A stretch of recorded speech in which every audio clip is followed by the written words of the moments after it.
Bonjour les enfants, j'espère que vous allez toujours bien. Nous on est trop contents, on a du soleil, on peut profiter. Mais aujourd'hui on va voir que même quand il pleut, on peut aussi être trop content et avoir de la joie. On va voir comment. Mais avant de commencer à vous raconter l'histoire, je voudrais vous montrer un petit quelque chose. J'ai besoin... Oh merci, waouh, trop cool. J'ai reçu un drone. Oh, ça c'est génial, je vais pouvoir le faire voler et tout. Ouhou, trop cool. Ah, il a disparu, il s'est cassé. Oh, merci Mathéo. Hé, c'est Charlotte, ma meilleure copine. Ah, je l'aime trop, je lui parle de tout et tout. Et elle est trop sympa. Oh, je l'aime beaucoup Charlotte. Ah, elle a déménagé. Oh, mais à qui je vais parler maintenant? Ah, heureusement, tu m'as amené un bon gâteau au chocolat. Ah, j'ai trop faim et j'aime trop les gâteaux au chocolat. Ah, ah, il n'y a plus de gâteau.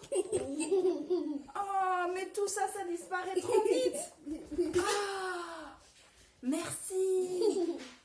Waouh. Waouh, ça c'est trop cool. Ouh. Alors avec ça, je peux avoir de la joie tout le temps. Mais, waouh, c'est super. Même si Charlotte elle est partie, même si j'ai plus de gâteau au chocolat, même si tous mes jouets sont cassés, et bien avec ça, je peux avoir de la joie. Waouh, ça c'est trop bien. Vous voulez savoir ce qui est écrit sur mon ballon? Ah, je vous le dirai après l'histoire. D'accord? À tout à l'heure. Alors, la dernière fois, si vous vous souvenez bien, on était à Antioche. Antioche, c'est là où il y avait une église où les chrétiens juifs et non-juifs avaient un peu de mal à s'entendre. Mais grâce au bon conseil des responsables de l'église de Jérusalem, ils avaient réussi finalement à s'entendre. Et comme ça, Paul il s'est dit, je vais pouvoir aller continuer de parler de mon ami Jésus dans d'autres villes plus loin. Et il est parti cette fois-ci avec un compagnon de route qui s'appelle Silas. Ils sont partis tous les deux pour aller jusque dans la ville de Philippe. Tac, tac, tac, tac, tac, ils y vont. Et là, arrivés à Philippe, ils rencontrent des femmes juives qui se sont retrouvées au bord de la rivière pour prier. Et Paul et Silas, ils leur parlent de Jésus. Ils leur disent que c'est Jésus qui peut les sauver. Et parmi ces femmes, il y a Lydie qui croit en Jésus. Quand elle entend parler Paul et Silas, elle dit « Mais oui, c'est Jésus qui peut nous sauver. » Et elle croit au Seigneur Jésus. Et elle est trop contente, elle a trop de joie dans son cœur. Elle est trop contente d'avoir cru à Jésus, tellement contente qu'elle va dans sa maison pour parler de Jésus à toute sa famille. Et il y en a dans sa famille qui croient aussi au Seigneur Jésus. Et Paul et Silas continuent à parler de Jésus à tous ceux qu'ils rencontrent dans la ville de Philippe. Et chose étrange, depuis quelques jours qu'ils sont ici, il y a une femme qui les suit partout, en le disant derrière eux, « Écoutez-les, ce sont des serviteurs du Dieu très haut, ils vous expliquent comment être sauvés. » C'était vrai ce que disait cette femme. Sauf que cette femme, c'était pas une amie de Dieu, c'était pas une amie de Jésus, c'était une amie de Satan. Et dans son cœur, Satan, il faisait en sorte que les gens soient troublés et ne puissent pas croire en Jésus. Et du coup, à un moment donné, Paul, il s'est dit, il faut qu'on arrête ça, parce que les gens, ils vont croire qu'on est aussi des amis de Satan. On ne veut pas être avec cette femme, on est des amis de Jésus. Alors il a dit, Satan, arrête d'utiliser cette femme pour nous faire du tort. Sors de cette femme. Et la femme, elle est redevenue normale. Et elle a arrêté de les suivre partout en disant ça. Et comme ça, Paul et Silas ont pu continuer de parler de Jésus. Sauf qu'à Philippe, les gens, ils n'étaient pas contents qu'ils aient guéri cette femme de Satan. Parce que, en fait, cette femme, ils l'utilisaient pour gagner de l'argent parce qu'elle pouvait dire aux autres ce qui allait se passer dans leur avenir et ça leur faisait gagner de l'argent comme ça. Donc, ils se sont tous mis à dire... Paul et Silas, ils mettent le trouble dans la ville, il faut les enfermer, il faut les taper et les enfermer en prison parce que ce qu'ils font, c'est pas normal. Normalement, ça se passe pas comme ça. Normalement, il y a un jugement, on passe au tribunal avant d'être mis en prison. Mais pas là. Là, ils ont dit ok, on va les taper et on les met en prison. Et ils se retrouvent en prison. On ferme la porte. On met des gardes super forts pour pas qu'ils s'échappent. Et voilà, Paul et Silas sont en prison. Et vous savez ce qu'ils ont fait, Paul et Silas, en prison? Est-ce qu'ils se sont dit « Oh Seigneur, qu'est-ce qu'on fait là? C'est horrible d'être en prison. Qu'est-ce que tu as fait? Pourquoi ?» Non. Paul et Silas, ils avaient la joie de connaître Jésus dans leur cœur. Et ils ont continué à chanter et à remercier Dieu, à louer Dieu, même si c'était difficile d'être en prison. Ils ont chanté, dit merci parce que tu es tout puissant, merci parce qu'il y a Lydie qui s'est convertie, qui a cru en Jésus et c'est trop bien. Et ils ont remercié Dieu pendant le temps qu'ils étaient en prison. Et la nuit est tombée. Ça vous rappelle une histoire, ça, quelqu'un qui est en prison? On a vu Pierre il n'y a pas longtemps. Et on a vu que Dieu a délivré Pierre d'une manière miraculeuse. Et là, on va voir ce qui va se passer cette nuit-là dans la prison. Tout est calme. Quand tout à coup,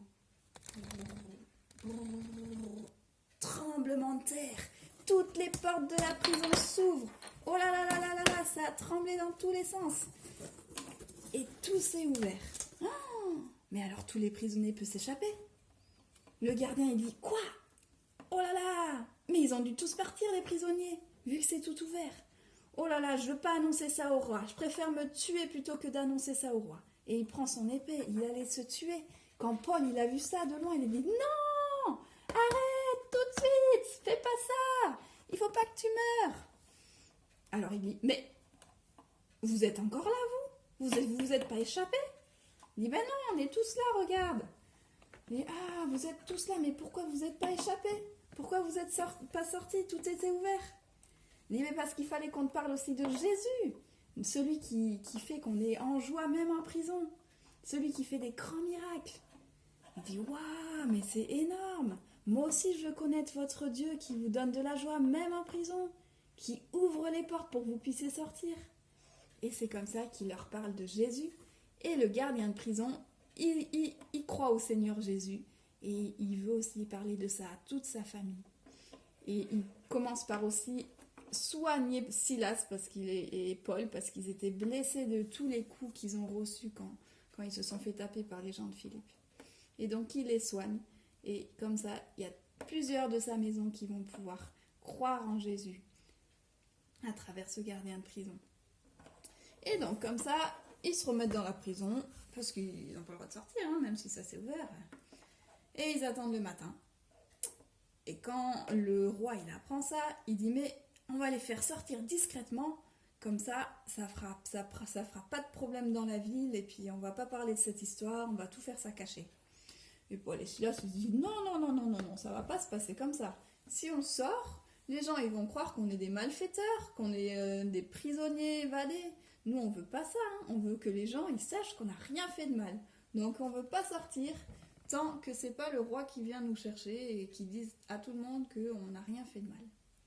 Et c'est comme ça qu'ils attendent que le roi il vienne, quelqu'un de très important qui vienne pour les libérer et pour dire à tout le monde qu'ils n'ont rien fait de mal.